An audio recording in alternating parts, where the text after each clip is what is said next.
Undercover boss buys laundry service at his store, stops cold when he hears. Two staff mock customers. Nathan Blake adjusted the faded baseball cap pulled low over his forehead as he pushed open the door to Blake's Laundry on Maple Street. The familiar hum of washing machines filled the air, along with the faint scent of fresh detergent. Not a single employee behind the counter looked up. Perfect. His disguise, worn jeans, a wrinkled jacket, and 3 days' worth of stubble, was working. For nearly 2 decades, Nathan had built this small family-run laundry chain into a trusted name across the region, known for care, honesty, and community ties. Yet lately, something had been gnawing at him. Reviews still spoke warmly of the service. Customers still lined up every weekend. But turnover among staff had crept up, and more troublingly, profits at this original flagship location, the heart of everything he'd built, had started to slip without a clear explanation. A one-time visit or a quick inspection wouldn't reveal the truth. Nathan knew that much. If there was a problem, it wouldn't show itself when the boss walked in through the front door. Real problems hid in the quiet corners, behind easy smiles and daily routines. Problems lived in what people did when they thought no one was watching. That's why Nathan wasn't here today as the CEO in a sharp suit. He was here as an ordinary customer. One more person in a rumpled jacket with a small laundry bag tucked under his arm, waiting for service, blending in, listening, watching. The front counter buzzed with the rhythm of the day. Customers dropping off clothes, staff moving baskets back and forth, the steady beep of orders processed into the old POS system. On the surface, everything seemed normal. But Nathan felt it immediately. A tension beneath the efficiency, a subtle crackle of something not quite right. He slid into a hard plastic chair in the waiting area, his laundry bag resting at his feet. From his vantage point, he could see most of the operation. The intake counter, the sorting tables, the rows of machines whirring behind a glass wall. He sipped a cheap coffee from a vending machine and settled in. Nathan wasn't here just to catch mistakes. He was here for something deeper. If there was rot beneath the surface, if somewhere along the line his vision for Blake's Laundry had been compromised, he intended to find it, no matter how uncomfortable the truth might turn out to be. And before the afternoon was over, he would realize that the real heart of Blake's Laundry wasn't the brand he had built, but a single elderly man quietly folding shirts in the back and the unnoticed battles he fought every single day. Nathan Blake leaned back slightly against the wall, the buzz of the laundromat filling his ears, the low whirring of machines, the hum of conversation, the occasional metallic clang of a cart bumping into a washer. From where he stood, half-shadowed behind a row of dryers, he could see almost everything without being noticed. His faded jeans and nondescript hoodie blended perfectly into the late afternoon crowd. A mother folding baby clothes, an older man reading a paperback, 2 teenagers arguing over dryer settings. On the surface, Blake's Laundry looked exactly like what he had built it to be, steady, bustling, a slice of the community's heartbeat. But Nathan had learned the hard way that sometimes rot grew behind the most familiar walls. His eyes settled almost instinctively on an older figure near the back, Arthur Cole, 68 years old. Weathered hands moving with a careful precision that somehow outpaced the younger employees flitting around him. Arthur's hearing aid caught the light whenever he turned his head, but it didn't seem to slow him down. He folded each shirt with quiet reverence, smoothing the fabric as if honoring the people who would wear them. Customers greeted him with soft nods and familiar smiles when they passed by. Arthur would always respond with a small bow of his head or a polite tap to his chest, a gesture that said more than any words could. Nathan watched as Arthur bent stiffly to lift a heavy basket, wincing just slightly before forcing a warm smile when a child waved at him. His movements weren't fast, but they were deliberate, steady, dependable. Qualities Nathan had once built an empire upon, but now, qualities he feared might have been forgotten. The moment shifted when Nathan caught sight of two employees lounging near the register, Brandon and Kayla, young, sharp-eyed, wearing the cheap confidence of people who believed no one important was paying attention. Brandon elbowed Kayla, nodding toward Arthur with a snicker. Nathan strained to hear, but didn't need to catch every word. Their body language said enough. Brandon mimed a slow shuffle, dragging one foot behind him exaggeratedly. Kayla covered her mouth, pretending to cough as she said just loud enough, "Here comes the antique." They laughed. Sharp, unkind laughter that seemed to bounce off the tiled floors louder than any industrial dryer could. Nathan's stomach twisted. He stayed still, forcing himself to watch even as every instinct screamed to intervene. It wasn't the teasing alone, it was the way they looked at Arthur, like he was less than them. Like he was an inconvenience, a relic from a world they didn't believe had value anymore. He saw Arthur pause, as if he'd caught a whisper of their cruelty despite the constant background noise and his impaired hearing. For a heartbeat, the old man's shoulders sagged, but then, almost imperceptibly, he straightened. He adjusted the basket in his arms and kept moving, his face as calm as a still pond, even as ripples of something deeper passed through his eyes. Nathan watched the exchange play out again and again. Customers offering Arthur a grateful nod, Brandon rolling his eyes behind their backs. Kayla was snapping selfies at the counter, complaining under her breath about how slow the old guy was. Arthur is simply working, quiet, relentless, dignified. Nathan's jaw clenched tighter each minute. He had come here looking for numbers, profit margins, inventory discrepancies. But what he found was something heavier, a quiet war being waged on a good man's back. He knew this type of erosion was the most dangerous. Not a single big event, but small, cruel moments repeated over and over until someone like Arthur finally broke under the weight. The world didn't need another broken man discarded because he moved slower or heard less clearly. It needed men like Arthur now more than ever. People who still believed that showing up and doing your best mattered, even when no one was watching. Nathan drew a slow breath, steadying himself. He couldn't move too fast. If he tipped his hand too early, the truth would stay buried. He needed to see everything, understand everything.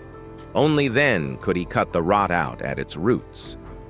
So he stayed in the background, silent, watching as Brandon and Kayla shared another smirk, unaware that justice was already shifting in the air around them, quiet and unstoppable as a gathering storm.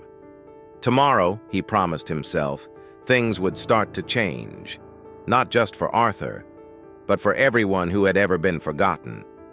The next afternoon, Nathan returned to Blake's laundry wearing the same nondescript outfit, blending once more into the quiet thrum of the shop. Rain tapped lightly against the windows, casting a muted grayness over the place. Most customers hurried in and out, heads down, collars up. Inside, the warmth and noise wrapped around him like a worn blanket, familiar yet strangely suffocating now that he knew what festered beneath the surface. Arthur was already working, his weathered hands sorting delicate blouses and heavy denim with equal care.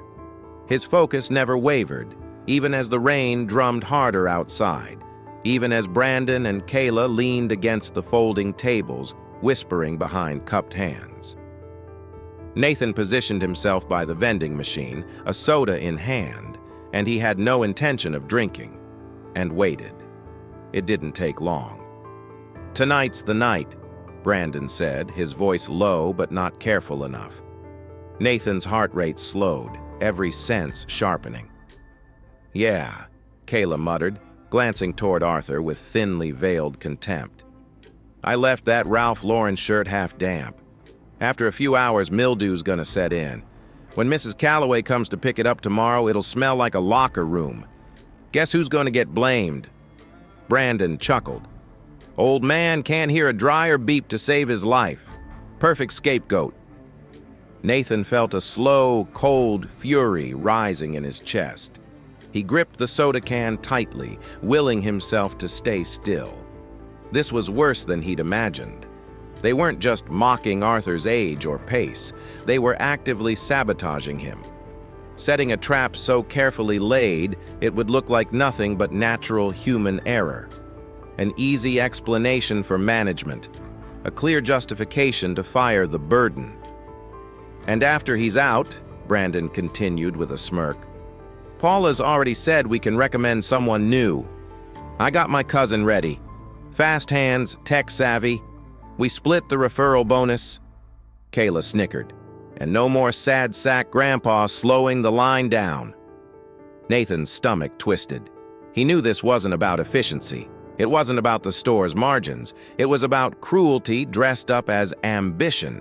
Young employees elbowing out the vulnerable, hiding their petty greed behind policies and numbers. He took another slow breath, feeling the gravity of the moment settle into his bones. This wasn't just an isolated incident. It was a mirror. How many times had people like Arthur been quietly erased from places they helped build? How many kind, hard-working souls were dismissed as obsolete, inconvenient, expendable, just because it was easier to replace them than to honor them? Across the shop, Arthur wiped down a dryer door, his motions methodical, almost reverent.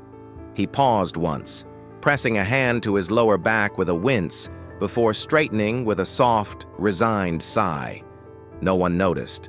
Or worse, no one cared. Except Nathan. He saw it all now with painful clarity. This wasn't just about saving Arthur. It was about saving the heart of Blake's Laundry itself, the soul he had once poured into every stitch of its existence. A storm was gathering. Brandon and Kayla didn't know it yet, but their little conspiracy had already started to unravel. Nathan finished his soda, tossed the can into the bin, and slipped out into the rain without a word. Tomorrow, they would set their trap. Tomorrow, they would smirk and whisper, thinking they'd won. Tomorrow, Nathan Blake would be waiting, and he wasn't coming alone. Nathan couldn't shake the hollow feeling in his chest as he sat in his car across the street, engine off, lights dimmed. The rain had turned to a mist now, hanging in the evening air like a held breath. He waited, watching through the fogged windshield as the final customers trickled out, umbrellas bobbing like slow-moving shadows. Inside the shop, Arthur moved steadily through his closing routine, wiping down machines, folding forgotten shirts with the same care as if their owners were still watching. Even when the last lights were dimmed and the closed sign flipped over, Arthur lingered, checking locks and resetting timers with a patience that spoke of years spent making sure other people's belongings were safe. Finally, Arthur pulled on a worn denim jacket, shouldered a canvas bag heavy with the day's receipts and odds and ends, and stepped into the misty street. Nathan gave him a few moments' lead before pulling out quietly, headlights off. He followed at a respectful distance, heart heavy with questions he already suspected he didn't want answered. Arthur didn't walk far, not to a car, not to a bus stop. Instead, he cut across a narrow alley beside the laundry shop and disappeared behind a sagging wooden fence. Nathan eased his car to the curb and killed the engine, stepping out into the wet night. Through the gaps in the fence, he saw it, a small crumbling structure, half garage, half shed, hunched behind the shop. The roof sagged in the middle. A single dim bulb flickered near the door, casting Arthur's stooped silhouette against the peeling wood. Nathan swallowed hard. Arthur jimmied the warped door open with a shove of his shoulder and slipped inside. A few seconds later, the faint glow of a lamp illuminated the interior. Nathan moved closer, heart sinking. Through the dusty window pane, he caught glimpses of the life within. A narrow cot covered in a frayed blanket, a stack of folded clothes resting atop a battered trunk, a small space heater humming weakly in the corner. There was no kitchen, no real bathroom, just a cracked sink, a hot plate, and a battered mini-fridge humming against one wall. It wasn't living, it was surviving. Nathan leaned against the fence, rain soaking into his collar, fists clenched at his sides. This was how Arthur ended his days? After a lifetime of dignity and hard work, he slept in a glorified storage shed, hidden behind the very shop he helped keep alive. Inside, Arthur moved with slow purpose, pulling a small worn tin from under his bed. Nathan watched as the older man carefully peeled back the lid, revealing neatly stacked envelopes, bank receipts, hospital invoices, and carefully folded letters. Arthur counted out a few bills from a slim wad of cash, placing them into an envelope addressed in spidery handwriting. North Valley Hospice, Payment Center. Nathan's throat tightened. Arthur wasn't hoarding money. He wasn't saving up for some forgotten dream. He was still, after all these years, paying off his late wife's medical bills. Even now, long after she had passed, he honored every debt, every promise. No complaints, no fanfare. Nathan pressed a hand against the fence to steady himself. He remembered what the regulars had said, the whispers about Arthur refusing to move in with his daughter. It wasn't pride alone. It was love. Arthur didn't want to be a burden. He chose solitude, poverty, pain, over being the cause of hardship to the people he loved. All for dignity, all for loyalty, all for love that outlived death itself. Nathan stepped back into the street, rain now washing freely down his face, mingling with the rawness tightening in his chest. There were numbers on paper: profits, losses, wages, bonuses. And then there were numbers written in a man's soul: the months he bought with borrowed time, the nights he spent working while others slept, the silent sacrifices no spreadsheet could ever tally. Nathan wiped his face with the sleeve of his jacket, a silent vow forming inside him. He hadn't just found a worker worth protecting. He had found a life worth honoring. Tomorrow, everything would change. And this time, no one, not ambition, not greed, not blindness, would bury a good man's story under cold numbers again. The next morning arrived gray and heavy, as if the sky itself was holding its breath. Nathan parked 2 blocks down from Blake's laundry, slipping inside just before opening, wearing the same weathered jacket, the same plain jeans. To anyone passing, he was just another man with a bundle of shirts and a tired look. But inside, every step he took was measured. Every glance was sharp. He spotted Arthur first, already behind the counter, straightening a row of starch bottles, his fingers moving slower today, favoring his right wrist. Nathan's chest tightened, but he forced himself to stay casual, sliding into a chair near the folding station with a newspaper he didn't bother pretending to read. Across the shop, Brandon and Kayla hovered near the front desk, sharing sly smiles that curdled Nathan's stomach. They looked like gamblers waiting for the dice to land, smug in the certainty of their own rigged game. At 9:15 sharp, Mrs. Calloway arrived, the customer they had set up the night before. Nathan watched, heart hammering as she entered, pulling a floral raincoat tighter around her shoulders. She was a small woman in her 60s, with careful hands and a voice so gentle Nathan could barely hear her over the hum of dryers. "I'm here for my husband's dress shirts," she said, smiling politely. Kayla greeted her with exaggerated warmth, pulling a bundle of hangers from the rack. Nathan caught a flash of branded fabric as she handed it over. The Ralph Lauren shirt, its sleeves already showing faint signs of mildew. As Mrs. Calloway leaned in to inspect the garments, her nose wrinkled. "This smells strange," she said, her brow furrowing. Brandon swooped in immediately. "So sorry, ma'am. Let's check the tag." He flipped the ticket with a dramatic flourish. "Looks like Arthur processed this one. He's good most of the time, but, you know, accidents happen when the machines aren't checked properly." Kayla chimed in, voice pitched just right for sympathy. "He's had a few mix-ups lately. We're really sorry. Let us give you a credit for the inconvenience." Nathan clenched his hands into fists beneath the table. It was sickening how smooth they were, how easily they had weaponized age, patience, kindness, turned Arthur's steady, humble existence into a liability to be erased. And worst of all, Arthur stood silent behind the counter, shoulders bent forward as if already carrying the weight of blame. He hadn't even heard the full accusation yet, but he could feel it pressing down on him, thick as the damp air. Mrs. Calloway hesitated, clearly uncomfortable. She glanced at Arthur, then at the two young employees, then back again. Doubt flickered across her face. Nathan rose slowly from his chair, heart pounding. Not yet. Not yet. He needed one more crack in the dam. At that moment, Paula, the floor manager, emerged from the back office, clipboard in hand. Her gaze landed on Mrs. Calloway's complaint, and she frowned. "What's going on?" she asked briskly. Brandon jumped in, rattling off the setup they had rehearsed. The spoiled shirt, the missed inspection, the unfortunate pattern of mistakes lately. Paula's frown deepened. She glanced at the records Brandon handed her, a list where Arthur's name, conveniently, was attached to every mistake for the past month. "I think," Brandon added, lowering his voice for dramatic effect, "it might be time to reevaluate whether he's fit for the pace here." Kayla nodded solemnly. "We all love Arthur, but, you know," the way they said it, "we love him," like a eulogy for a man they were still burying alive.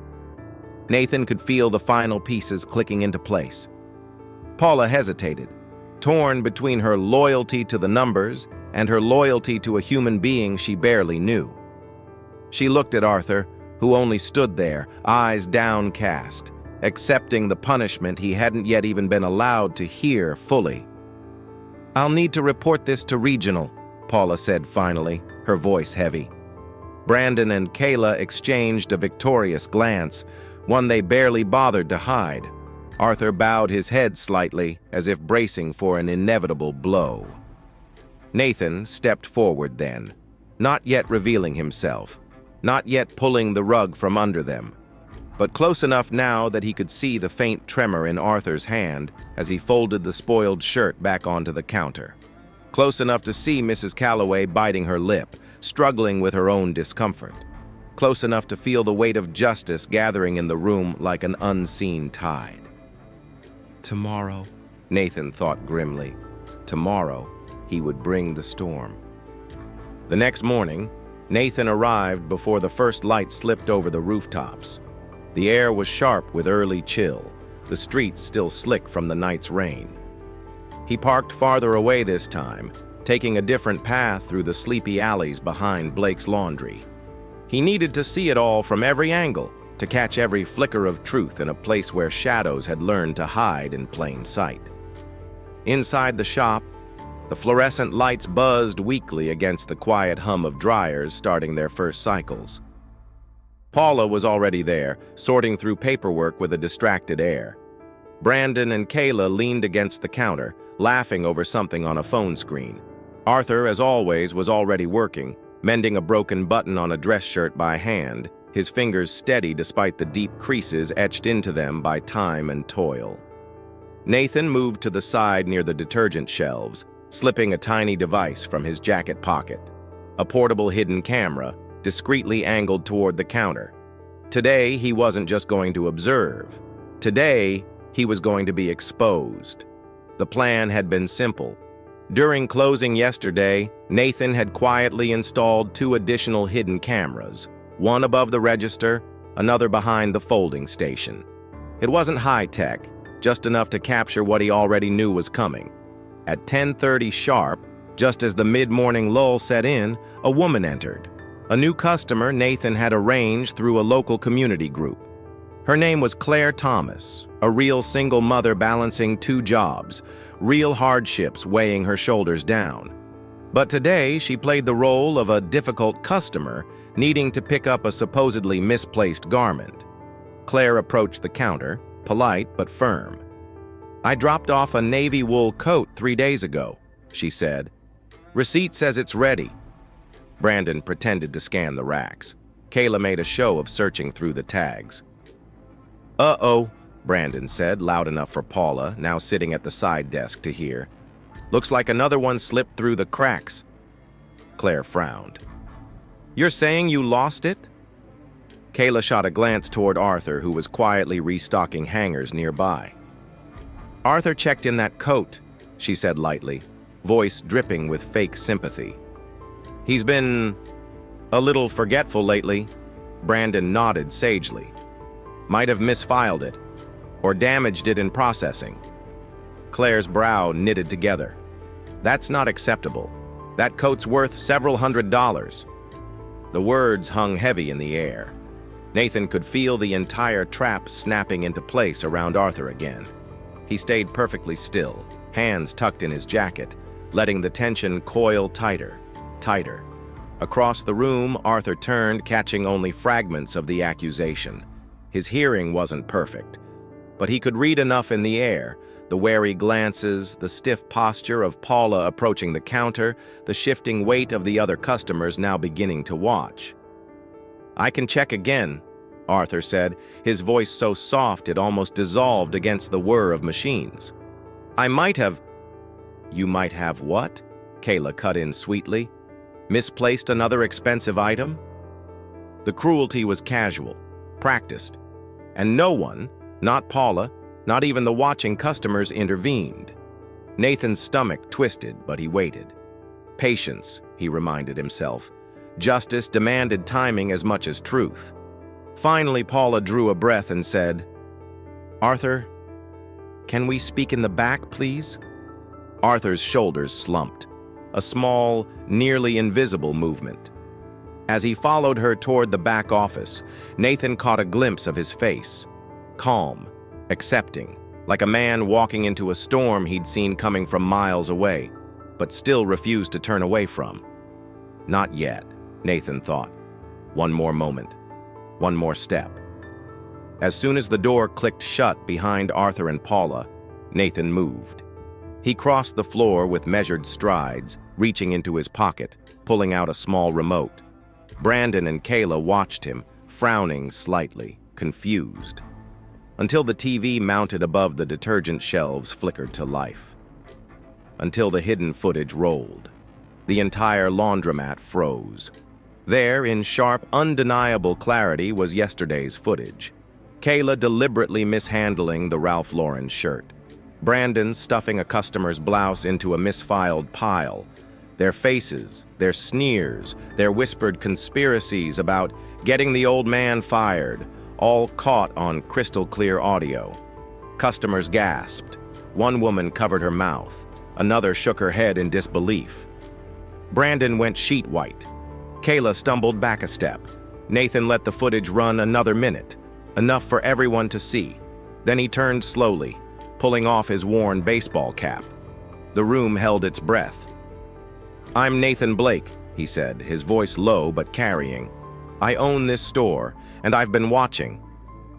The silence cracked like ice underfoot.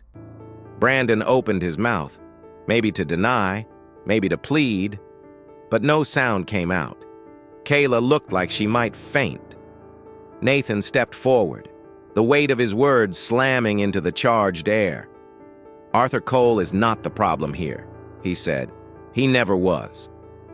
He turned toward the back office where Arthur had been led, where, even now, a man who had given everything was being blamed for the failures of the very people he quietly protected.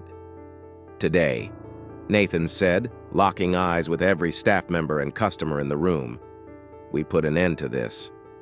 He started walking, toward the office, toward Arthur, toward justice that was long, long overdue. Nathan pushed open the office door without knocking. Inside, Arthur stood facing Paula, his shoulders drawn tight, hands loosely clenched at his sides like a man preparing for a blow he'd long since accepted. Paula turned, startled to see Nathan, but the look on his face stopped whatever apology or excuse she had been ready to offer dead in her throat. "I'll take it from here," Nathan said quietly. Paula nodded, stepping aside. The shame in her eyes said enough. She had seen the footage now, too. There was no hiding behind half-truths anymore. Arthur looked between them, confusion deepening the lines on his face. "What's going on?" he asked, voice worn but steady. Nathan didn't answer immediately. Instead, he crossed the small room, stood squarely in front of Arthur, and extended his hand. "My name is Nathan Blake," he said, "and I owe you an apology." Arthur blinked, uncertain. Nathan pressed on, his voice thick with feeling. "I founded Blake's Laundry 22 years ago. I built it on the idea that hard work and decency mattered more than numbers on a sheet. Somewhere along the way, I lost sight of that. And because of that, good people like you were left unprotected." Arthur opened his mouth, to object, to downplay, maybe even to deflect as so many humble men do. But Nathan shook his head. "You don't owe me your humility today," Nathan said. "Today we set things right." He turned toward the door, pushing it wide open. Outside, the laundromat was packed. Customers craned their necks. Employees stood frozen in place. The footage on the screen had looped to a still frame now. Brandon and Kayla caught mid-whisper, mid-plot. Nathan stepped aside and gestured for Arthur to step out. As Arthur emerged, a ripple moved through the crowd, a murmur, a shift in the air that carried more weight than any applause. Respect. Pure, unfiltered respect. Nathan raised his voice just enough to fill the space without shouting. "For those of you who haven't heard," he said, "this man, Arthur Cole, has been the heart of Blake's Laundry long before some of you even knew this place existed." He paused, letting the silence breathe. While others mocked, he served. While others cut corners, he stayed late, fixed mistakes, carried burdens that weren't his to bear. He turned then, his gaze hardening as it fell on Brandon and Kayla. And while some tried to tear down what he built with their lies and their greed, they forgot something. Nathan's voice dropped, low and fierce. They forgot that good men don't fall quietly. Kayla's face crumpled.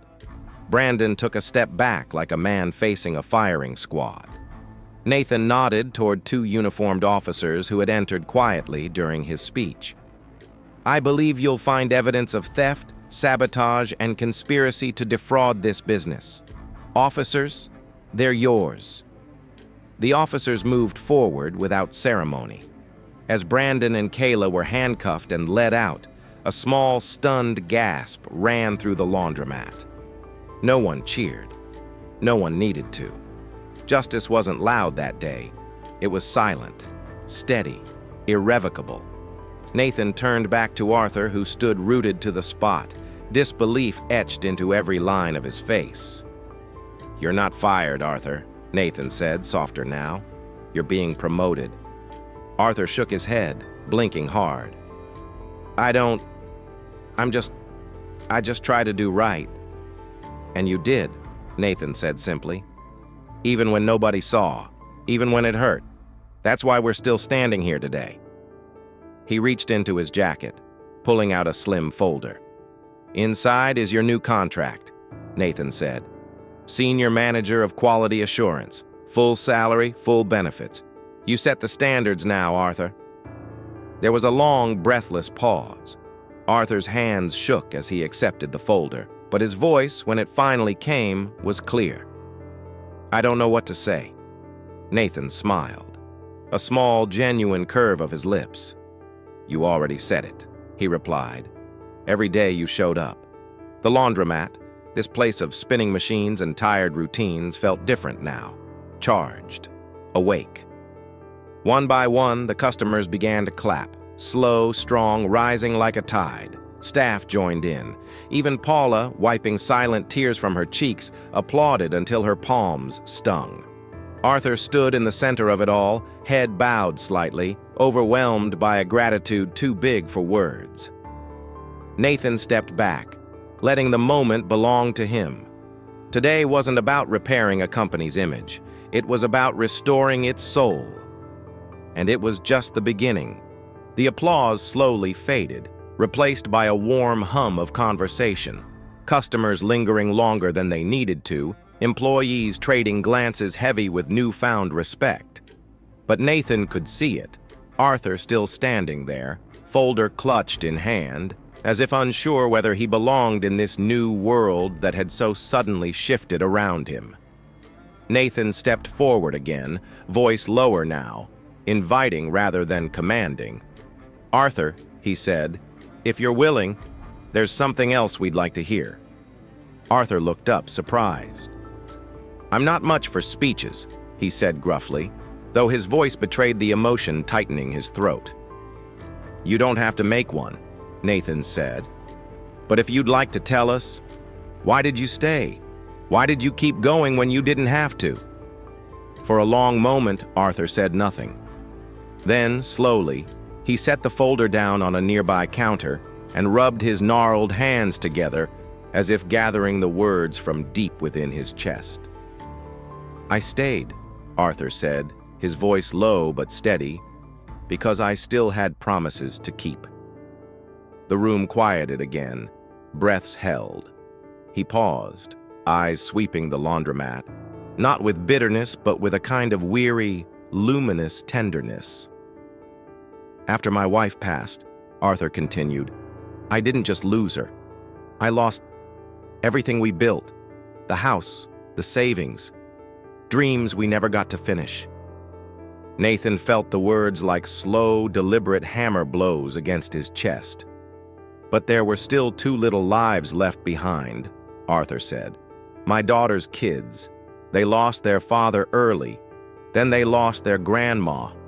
I couldn't stand the thought of them losing everything else, too." He smiled a little then, small, tired, proud. "So I stayed. I worked the night shifts, cleaned grease traps, folded 1,000 shirts 1,000 different ways. Because every extra dollar I saved went into a college fund for those kids." A gasp rippled through the crowd. Even Paula raised a hand to her mouth, blinking furiously. "I never told anyone," Arthur said, voice roughening. "Didn't want pity, didn't want it to be about me, just wanted to keep a promise to a woman I loved and a future I still believed in." Nathan stood rooted to the floor, heart pounding against his ribs. This wasn't just a sacrifice, it was a quiet revolution. It was a man rebuilding broken dreams in the darkness, one folded shirt, one overtime shift at a time, never asking for applause, never waiting for recognition. Arthur swallowed hard and shrugged, almost sheepishly. "They both start college next year," he said, voice cracking slightly. "Full scholarships. I guess I did enough." The laundromat was silent for a long heartbeat. Then, slowly, as if pulled by something bigger than themselves, the customers began to clap again. Not the polite applause from earlier. This was different. It was heavier, fuller. It was gratitude wrapped in awe, wrapped in a kind of reverence no money, no title, no corporate bonus could ever buy. Nathan blinked hard against the sting rising behind his eyes. This was what he had almost forgotten, what no spreadsheet, no quarterly report could ever capture. The real profit of a life well lived. The ripples it left, invisible but unstoppable, long after the initial stone was thrown. Arthur shifted awkwardly under the weight of it all, muttering, "That's enough fuss." But Nathan just smiled, stepping beside him and clapping along, louder than anyone else. Today wasn't just about restoring justice. It was about honoring a life that had quietly kept more promises than most men ever dared make. And somehow, Nathan knew. The most important part of the story was still to come. The energy inside Blake's laundry hadn't quite settled when Nathan noticed Paula hurrying toward him from the office, a small envelope clutched tightly in her hand. She looked breathless, eyes wide with something that wasn't panic, but something just as urgent. "This came this morning," she said, pressing it into Nathan's palm. "From a customer. I didn't open it, figured you might want to." Nathan frowned, carefully peeling back the edge of the envelope. Inside was a single sheet of plain, lined paper, handwritten, unpolished, but pulsing with a sincerity that hit him harder than he expected. He cleared his throat and read aloud. To whoever runs Blake's Laundry, you probably don't remember me. I used to come here with my mother when I was little. We didn't have much back then. Some weeks we barely had enough for food, let alone clean clothes. I remember one day our laundry came out ruined. My mother was devastated. She needed those clothes for a job interview, the first one she'd had in months. I thought we were doomed. But then one of your employees stepped forward, an older man with kind eyes. He paid to have our clothes re-cleaned, gave my mother a clean blazer from the donation rack in the back.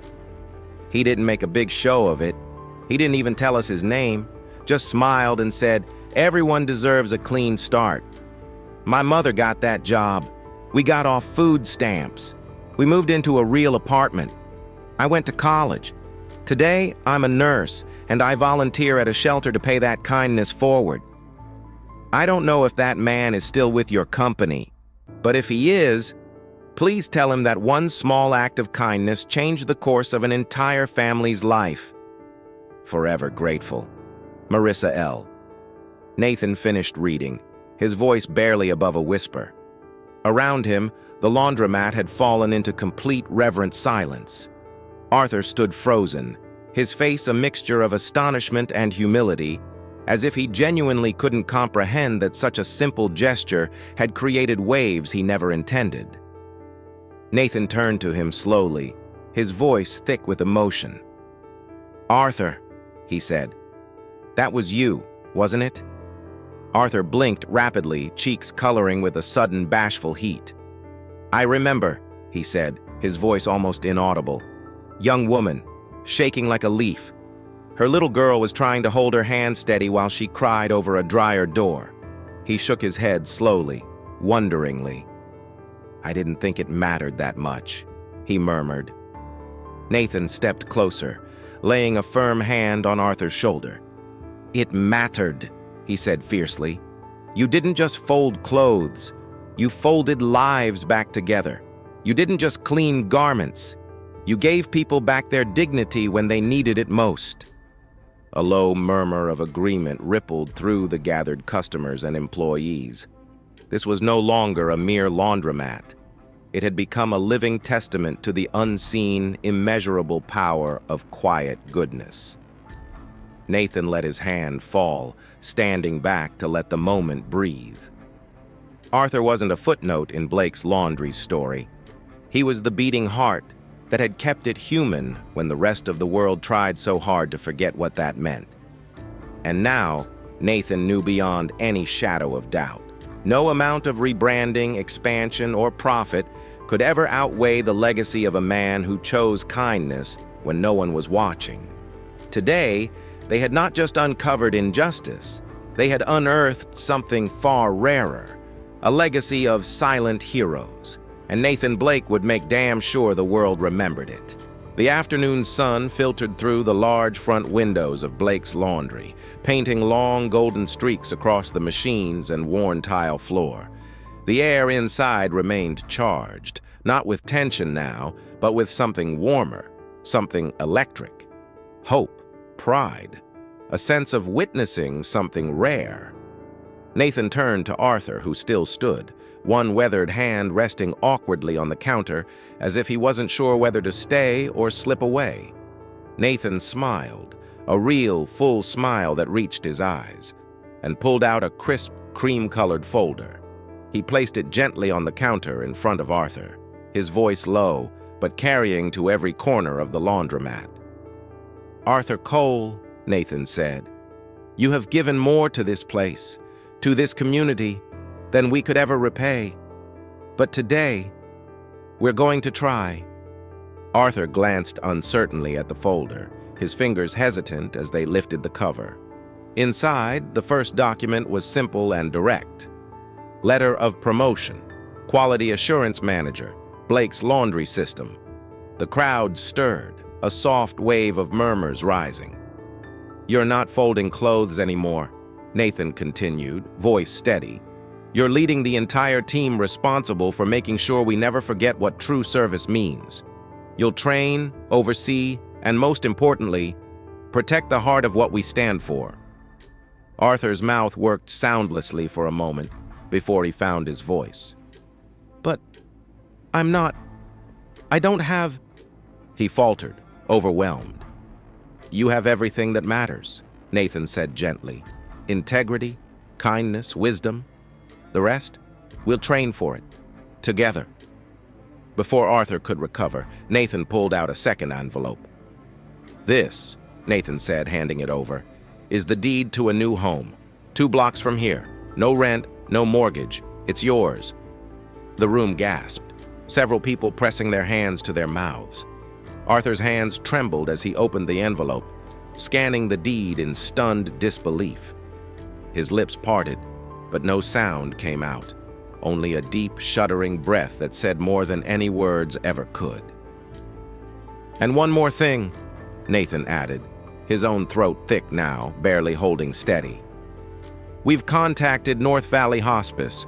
Your wife's medical bills, the ones you've been paying quietly all these years, they're gone. Paid in full. No more envelopes. No more sleepless nights." The silence that followed was absolute, broken only by the soft, uncontrolled sob that escaped Arthur's chest. He sagged slightly against the counter, one hand covering his face as tears, years in the making, finally demanded to be shed. Nathan moved instinctively, stepping forward and drawing the older man into a firm, respectful embrace. It wasn't staged. It wasn't polished. It was simply 2 human beings, one giving, one finally allowed to receive. Around them, the staff and customers erupted into applause, raw, unfiltered, heartfelt. Arthur straightened slowly, wiping his eyes with the back of his hand. When he finally spoke, his voice was hoarse but steady. "I don't know what to say," he whispered. "You don't have to say anything," Nathan replied. "Just know that from now on, you're not standing alone anymore." Arthur looked around the shop, taking in the familiar faces. Customers he'd folded shirts for, teenagers he'd once helped find their lost socks, mothers he'd saved a few dollars for without asking. They weren't just customers, they were witnesses. They were the living proof that small kindnesses build mighty bridges, even when the world wasn't looking. Nathan let the moment breathe, let Arthur stand tall in the honor he had earned with quiet sacrifice. And somewhere deep inside, Nathan knew. This wasn't just a promotion. It wasn't just a home. It wasn't just the clearing of a debt. It was the restoration of dignity, the honoring of a life well lived, and the beginning of a new chapter, one built not on numbers but on names, not on profits but on people, not on ambition but on humanity. Tomorrow, Blake's Laundry will look the same on the outside, but inside, everything had changed. Forever. 2 weeks later, Blake's Laundry looked the same from the outside. The same neon sign flickered above the door. The same steady hum of machines echoed down Main Street. But inside, it was a different world. Nathan Blake stood before his full staff. No disguises now, no distance, no distractions. Just a man facing the people who carried his dream, who deserved to know they mattered. Arthur Cole stood quietly to Nathan's left, wearing a new name badge that read, Arthur Cole, Quality Assurance Manager. The applause had long since faded, replaced by a deeper, quieter kind of reverence, the kind that lingers when something real is happening. Nathan cleared his throat, voice steady but thick with emotion. "I founded Blake's Laundry 15 years ago," he began, "with a simple goal: provide honest service, treat customers and employees like family." He paused, scanning the familiar faces in front of him. Somewhere along the way, I lost sight of that. A few heads bowed slightly, not in shame, but in understanding. But thanks to one man's quiet strength, Nathan continued, glancing at Arthur. "I've been reminded, a business isn't about margins. It's about meaning." He reached into his jacket and pulled out 2 documents, holding them high. "Starting today," Nathan announced, "Blake's Laundry will operate under a new standard." The first document bore the bold title, Living Wage Commitment. Every employee, from part-time to management, will earn a wage that allows for a dignified life, not just survival. No one under this roof will ever again have to choose between groceries and rent. The second document was even simpler. Arthur Cole Foundation, Charter of Compassion. "We're establishing a permanent fund," Nathan said, voice strengthening. "This fund will support employees facing medical crises, financial hardship, or family emergencies. No one will be left to fight their battles alone." A ripple of emotion swept the room. Some clapped quietly. Others simply nodded, a few wiping at their eyes. "And one more thing," Nathan added, smiling gently. "In honor of Arthur's legacy, every new employee will go through a legacy orientation. Not about how fast you can fold a shirt, not about how many customers you serve in an hour, but about why we're here."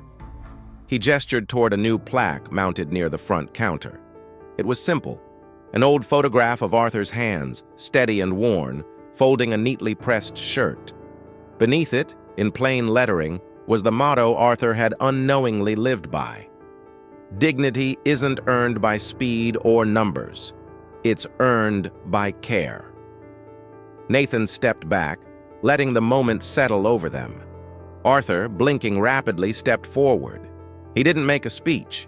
He didn't need to. He simply placed his hand over his heart and nodded once, a small, powerful gesture that said everything. The shop would still smell of detergent and fresh cotton. Machines would still rumble and click. Customers still shuffle in with baskets of wrinkled clothes and tired smiles. But behind the counters in the break room, inside the very seams of Blake's Laundry, a new thread had been woven, a thread of kindness, of loyalty, of quiet, enduring strength. And it had a name now: Arthur Cole. Blake's Laundry wasn't just back in business, it was back to life. In a world that often rewards speed over soul, Arthur Cole reminded us of a truth we, too, easily forget. That real value isn't measured in profits or productivity. It's measured in quiet acts of loyalty, of dignity, of unseen kindness. At Blake's Laundry, we learned the hard way: protect the good hearts before it's too late. Honor the ones who build quietly, love fiercely, and give without asking anything back. Because sometimes, saving a business doesn't start with a strategy. It starts with saving a single, irreplaceable human soul. If this story moved you, if you believe the quiet ones deserve to be seen, honored, and protected, tap the like button and share this with someone who needs a little faith in humanity today. And don't forget to subscribe for more true stories that prove goodness still matters. We'll see you in the next one. And until then, be someone's Arthur.